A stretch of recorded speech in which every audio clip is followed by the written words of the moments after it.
Exodus 33, the command to leave Sinai.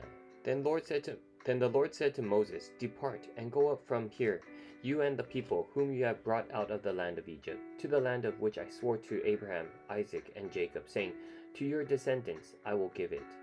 And I will send my angel before you, and I will drive out the Canaanite, and the Amorite, and the Hittite, and the Perizzite, and the Hivite, and the Jebusite. Go up to a land flowing with milk and honey, for I will not go up in your midst, lest I consume you on the way. For you are a stiff-necked people. And when the people heard this bad news, they mourned, and no one put on his ornaments. For the Lord had said to Moses, Say to the children of Israel, You are a stiff-necked people. I could come up into your midst in one moment and consume you. Now therefore take off your ornaments, that I may know what to do to you.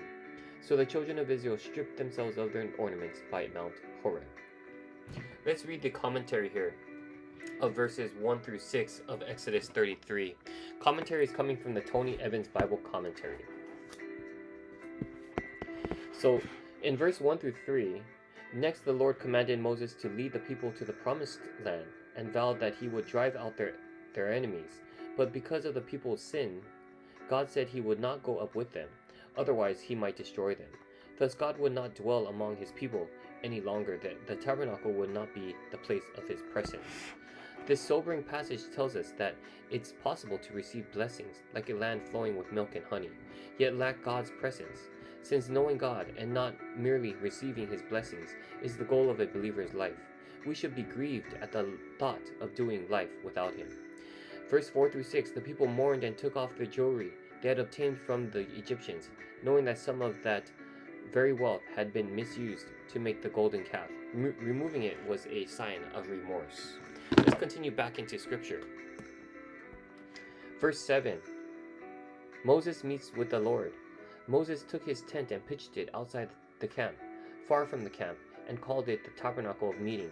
And it came to pass that everyone who sought the Lord went out to the tabernacle of meeting, which was outside the camp. So it was, whenever Moses went out to the tabernacle, that all the people rose, and each man stood at his tent door and watched Moses until he had gone into the tabernacle. And it came to pass, when Moses entered the tabernacle, that the pillar of cloud descended and stood at the door of the tabernacle, and the Lord talked with Moses. All the people saw the pillar of cloud standing at the tabernacle door, and all the people rose and worshipped, each man in his tent door. So the Lord spoke to Moses face to face, as a man speaks to his friend, and he would return to the camp. But his servant Joshua, the son of Nun, a young man, did not depart from the tabernacle. Let's read commentary here. Verse 7 through 11.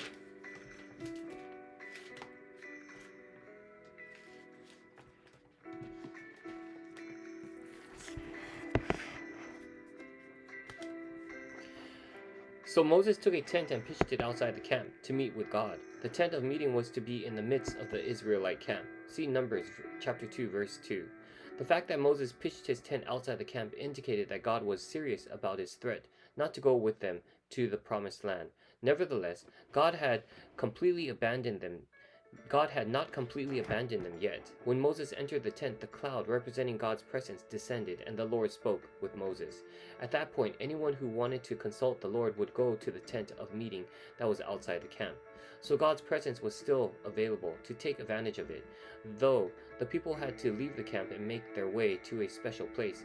This trek they made is a reminder that God makes his blessed presence available to anyone who makes the effort to seek him. We must, however, be willing to break away from the noise of the crowd if we want to hear what God has to say to us through his word and his spirit. The Lord would speak with Moses face to face, just as a man speaks with his friend. Face to face is a figure of speech that means openly and honestly. To be friends with God requires openness and honesty. That's why the Bible opposes worldliness. See 1 Corinthians 3 verse 2 and 3. To be worldly is to take on the values of the world system that leaves God out of the life equation. But remember, friendship with the world is hostility toward God. James 4 verse 4. While we are to be in the world, where we can reach out in love to those who do not yet know God, we are not to be of the world. See John 17 verse 14 and 15. This is because if you are a friend to the world's sinful ways, you will not come to God openly and honestly. God invites you to be his friend, to speak with him face to face. Let's continue reading scripture. Verse 12, the promise of God's presence. Then Moses said to the Lord, "See, you say to me, bring up his people, but you have not let me know whom you will send with me. Yet you have said, I know you by name, and you have also found grace in my sight. Now therefore I pray, if I have found grace in your sight, show me now your way, that I may know you and that I may find grace in your sight, and consider that this nation is your people." And he said, "My presence will go with you, and I will give you rest." Then he said to him, "If your presence does not go with us, do not bring us up from here. For how then will it be known that your people and I have found grace in your sight, except you go with us? So we shall be separate, your people and I, from all the people who are upon the face of the earth." So the Lord said to Moses, "I will also do this thing that you have spoken, for you have found grace in my sight, and I know you by name." And he said, "Please show me your glory." Then he said, "I will make all my goodness pass before you. I will proclaim the name of the Lord before you. I will be gracious to whom I will be gracious, and I will have compassion on whom I will have compassion." But he said, "You cannot see my face, for no man shall see me and live." And the Lord said, "Here is a place of me, and you shall stand on the rock. So it shall be, while my glory passes by, that I will put you in the cleft of the rock, and will cover you with my hand while I pass by. Then I will take away my hand, and you shall see my back, but my face shall not be seen." Let's read a commentary here for verses 17 through 23.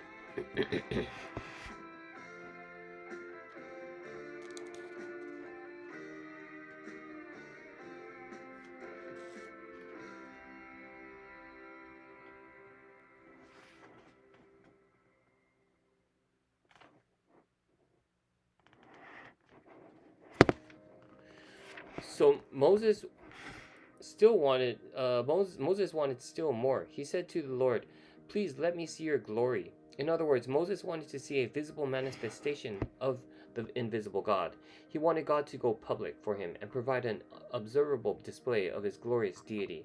Are you satisfied with listening to a sermon and singing a few songs to God, or do you constantly long to see more of God in your life, to grasp a greater sense of God's glory?